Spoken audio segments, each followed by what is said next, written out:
attack. I think when you do a live performance, you feel. I don't have to wait. Good morning, everyone. I'm Art Rascone reporting, and we have live breaking news to bring to you. Here we go again. Another high-speed chase, this one on the Beltway. This guy refuses to stop at a I think the police officers were attempting to try and stop him, and he refused to stop, and then he just went on his way. I believe it was a common traffic stop initially, but there we have the Beltway. There's the vehicle. It is a black sedan. You can see several police officers behind him. He's been on the run now for at least maybe about 10 minutes and continues to move. I'm not sure which direction on the Beltway. Perhaps we can get some more information, but all we know is that it's on the Beltway. Not sure if it's north, south, east, or west, or the other direction either. But he has refused to stop, and we do know that officers have been chasing him for about 10 minutes here. We don't know why he's running, other than that the police officers apparently tried to stop him for a traffic violation, and he refused to stop. But we don't know any other reason other than that. Samika Knight as well has just joined me, and as we continue to watch this high-speed chase. So we're being told that there's only one person in that car, and it looks like a dark Chrysler. They're speeding past those cars there. Northeast Harris County on Beltway 8. Of course, we're trying to confirm exactly which direction that driver is going in right now. Does it look like he's slowing down a little bit, Art, or maybe still I don't believe so. past? He's speeding by those vehicles like they're practically standing still. He seems to move it along at a pretty good pace. Officers have only said that they've been chasing him for about that time, and that it was a simple traffic violation as a result of him just not stopping. That's why they continue to chase, but not sure why he's running. So, North Beltway coming around towards I-10 on the east side. Again, one person in that car, and you can sort of see him there as Sky is following this chase. Police, HPD, close behind the driver there. We don't know what led to this chase, why he refused to stop, but we do see him flying past vehicles there on the Beltway. So, of course, if you are in that area, if you know anyone in the area, ask them to make sure that they are aware of this and be very careful here. This is northbound on the Beltway. Not sure if it is east Beltway northbound or west Beltway northbound, but we know it's northbound on the Beltway. So it's northeast Harris County, so it must be east Beltway heading. They're approaching Highway 90 now, we're being told, Art, here, our producer chiming in about that. Again, we do not know why this suspect took off. You mentioned that it was a traffic stop, right? Violation of some sort on the highway or a roadway, and then officers tried to stop him, and he didn't stop. If they're going northbound on the east Beltway, then they're going to be approaching Highway 90. That's just past Wallisville Road. If they continue to move this direction, they're going to be eventually getting into like the Summerwood area, and then they swing around. Right. And eventually headed westbound on the Beltway. And you have officers as well right there on the feeder road following him, attempting to keep up, and then those on the Beltway as well.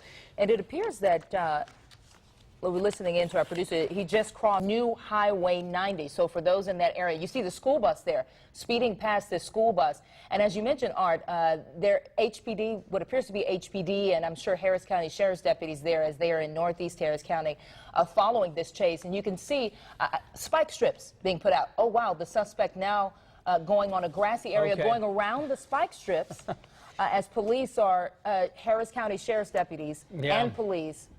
Well, he did go around the spike strips. He went right around those spike strips. He's familiar with what he's doing then, but he's slowing down. He's not going nearly as fast. Don't know whether if any of the tires were affected as a result of him going off the road like that. Picking up onto speed the again. brush, but he's again picking up speed. Apparently he's seen what they do, what the officers, he was well aware of what they were going to be doing. You can see the window is down. It looks like, well, he just rolled it up. Window up there. Yeah, tinted windows there, but you saw he was wearing a white shirt or a white T-shirt. He's picking up speed again, went right around those spike strips. And there is no shoulder, or there is no frontage road, excuse me. No feeder here, but he is now pulling over again. Let's see. Here he is, he's going to be trying to get it under. Trying to go as right through the rain and mud. Houston police officer trying to sort of box him in there. Now, do we know his location now, Lauren? Talking to our Still producer. northbound on the Beltway. This is the East Beltway northbound, and now he's on the feeder. Approaching the East Freeway, and you see HPD, Harris County Sheriff's deputies, and see him zipping past these cars. How dangerous is that? He's now on the feeder road, slowing down, making a right turn here into, is this a subdivision?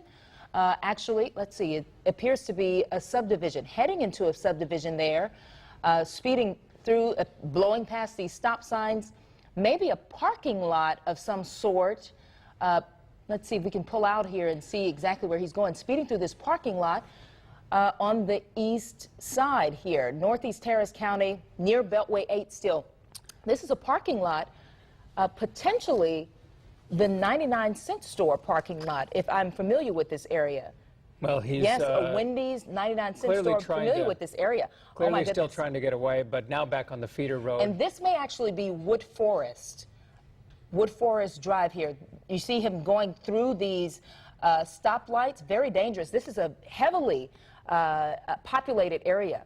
I believe this is Wood Forest Drive, speeding past here. If he keeps going, he will pass a school very soon. I believe this is in the North Shore area. So certainly, if you are in this area, take heed that there is a police chase going on. The suspect, the single suspect in that vehicle. Ooh! Oh, there he goes, just smashing into the vehicle. Let's hope that vehicle is okay, or the person's in that car. There are 2 or 3. We have now 3 the suspect vehicles. jumping now out of the car. Jumping out, and the guns are drawn. Guns drawn. He looks like he's trying to do something. Possibly gunshots being fired right now. So we're pulling out just a little bit as police try to apprehend this suspect. All right, let's watch for a moment and calm down as we look and see what happens. You can see the man there on the ground. You can see the officers with their guns drawn. Shots were definitely fired. He appeared as though he was reaching for something. They are right there on top of him now, getting him in handcuffs, no doubt. He ran into one vehicle, made him veer off to another, and smashed into an SUV. And that was right there on the feeder road in Northeast Harris County. If they can push in just a bit, because we can't see anything at this point. This is potentially Wood Forest Drive or Wallisville Drive. That's good. That's good. You can see the suspect all right, the suspect is clearly down on the ground. They're not sure. At this point, we want to keep our distance, of course, and be careful with and sensitive to this situation. But clearly the officers there on the scene, with their guns drawn initially, shots were fired because you could see that smoke from the individual pistols. Don't know how many shots were fired, but he slammed right into that small, what appears to be a smart car. Let's hope the individual in that car is okay. Then well, yeah, I guess we're told that it was a PT Cruise that he ran into, which allowed him to lose control, eventually running into an SUV. Then he got out of the vehicle. Gunshots being fired. And we're going to... Okay, yeah, let's go ahead and re-rack the video. There it is, and this is the last few seconds. You can see the sedan running this on the feeder road here, and watch this closely. Oh. Boom, that's where he hits the vehicle. Then he loses control, of course, hits an SUV, which hits another vehicle. Then he jumps out, and then he goes back in. Right. Not sure what he's doing there, but then that's when shots were fired. There it is again, another smash of that vehicle on the intersection, then that SUV hitting another van. He gets out, gets back in, and then that's when the shots were fired. Right. So right immediately now, after that. You're taking a live look at the scene here as investigators now sort of try to itemize evidence here on the scene. They're putting down the numbers potentially for bullet shell casings.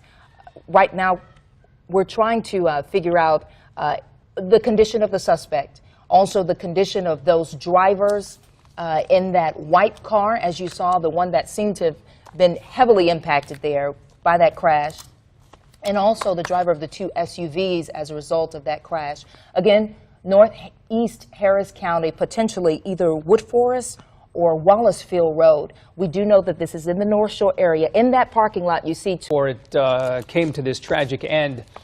Now, of course, officers in this case, the adrenaline is running. They jump out of their vehicle. We don't have the advantage, of course, of hearing anything that was spoken on the ground. But clearly there were words exchanged. But at this point, you can see the vehicle there at a distance. You can see it had crashed into the SUV, and you can see a white tarp over the suspect in this case. So presumably the man passed away, but we don't have that confirmed, of course, and we don't have any ambulance services there at the scene. We don't have any emergency services other than a host of police deputies, of police officers, and Harris County deputies as well. And then you have the white indicators there on the road. The condition, we haven't confirmed the condition of the suspect. We have seen some sort of white sheet, if you will, on the scene here. We have not confirmed his condition. We're still trying to confirm the condition of the driver of this car. We see investigators now opening the passenger doors, potentially a passenger in there, or maybe just a driver, but they are checking on certainly the driver of the car. We are hearing now that it appears that the suspect was fatally wounded in this chase, a shooting, and we are again hearing that the suspect appears to be dead. That was, as we showed the pictures earlier, when they put the white sheet over him, that was the presumption that he had passed away in this shooting. But that's all we can say at this point. We don't have that confirmed, but he's presumably dead as a result of the shooting. This vehicle right here was hit really, really hard. What you're looking at now is the blue sedan that the suspect was driving, and the other SUV there, the brown one. The body lays just beyond that blue SUV and with a white tarp over it. The other vehicle that was heavily damaged was, of course, that vehicle which is just below all of that.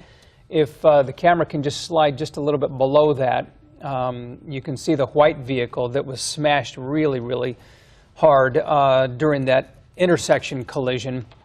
We know that the driver of that vehicle, in fact, is still attempting to get out of the vehicle. There doesn't seem to be a huge rush in the attempt to get that person out, that driver out. So at this point, we're just presuming that that driver is okay, just needing medical attention and presumably waiting for ambulances and paramedics to arrive to go ahead and administer any type of help that he might need. Now, we just received some new information in here. The traffic stop, it was a routine traffic stop that began just before 10. That traffic stop happening along, we believe, Weaver Road. And to my producer, correct me if I'm wrong, but we believe that traffic stop happened on Weaver Road, that is. Lasted about 30 minutes.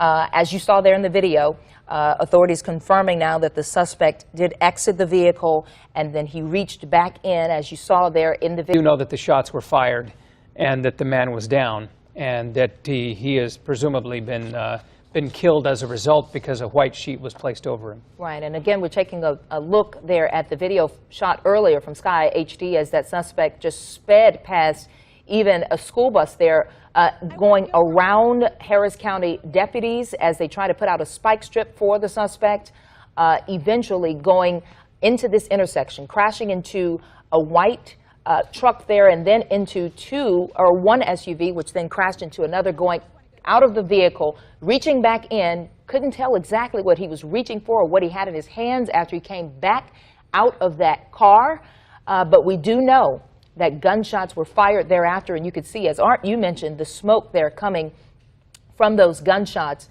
and we've confirmed that the suspect is down. That crash ending the chase that started 30 minutes earlier, ending it at Wallisville Road and Castlegory. And as Carla mentioned, she's being moved now, and we'll probably get her up in just a few minutes. But this is right in front of North Shore Middle School. They're moving that police line back even further, trying to, I guess, expand the investigation. So we're looking at the... And we're going right to Carla now, who has a witness here. Carla, if you can hear us, we'd like to talk to you and talk to that witness, if you don't mind. Yeah, guys, as I said, police officers asked us to move over.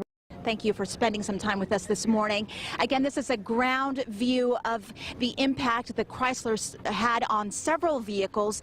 From what we saw on Sky Eye HD, the blue car first crashed into the white car, a small car.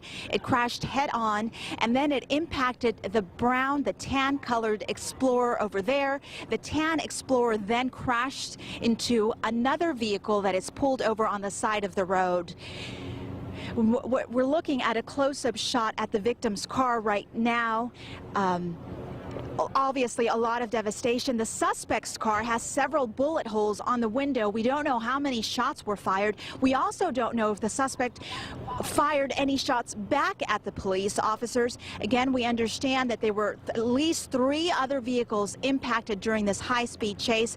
We don't know the condition of the driver in the white car. We don't know the condition of the driver in the tan Ford Explorer, but we do know that a woman who was driving a silver SUV is doing okay. She was shaken up a little bit, but she is being questioned right now by authorities. She happened to be going home, her friend tells me, to check on her house.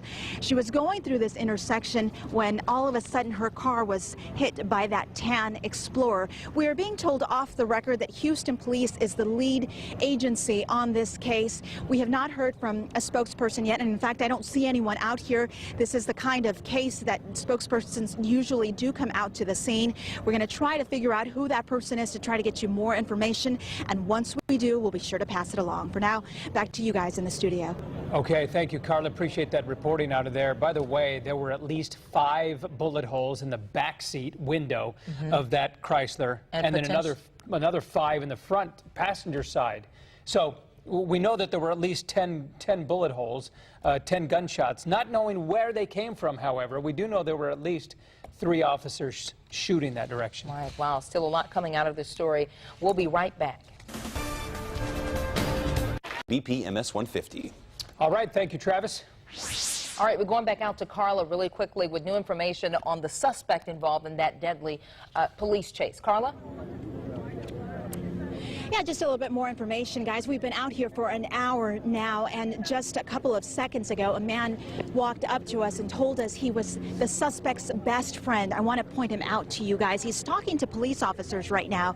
He came up to me with tears in his eyes, and he said he was talking to the suspect on the phone, and he didn't know what happened afterwards. I don't know if they were talking during the police chase, but he did have tears in his eyes, and he said that the suspect involved in this high-speed chase was his best friend. He decided to come out here to try to figure out what happened and to see how his friend is doing. Again, Houston police have not confirmed to us whether or not the suspect has died, but when we arrived on the scene about an hour ago, we witnessed it for ourselves. The suspect is on the ground. We're still trying to get some more information from you, trying to figure out exactly how all of this happened and if the suspect fired any shots back at police officers. From what we see from the vehicles over here, we know police officers were able to fire several shots, 5, 6, 7, perhaps more shots. You can see the bullet holes in the blue Chrysler that was involved in this high-speed chase. That Chrysler first hit that small white car and then rammed into the tan Ford Explorer that you see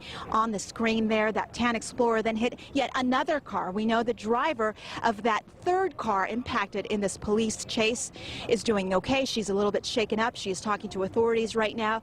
We're trying to find out how the drivers of those 2 cars are doing, and also trying to find out more information from police. Once we do that, we'll be sure to pass it along on abc13.com and, of course, on our later newscasts throughout this afternoon. For now, reporting live in Northeast Houston, I'm Carla Badiena, 13 Eyewitness News. Okay, thank you, Carla, for that report. We appreciate it. Again, pictures of the high-speed chase, a dramatic end, a tragic one, leaving the suspect dead, being shot by police officers. There it is, and there's how it happened. And we will certainly have much more on Eyewitness News at 4, 5, and 6. And we do thank you for joining us for 11. We'll see you again at 4.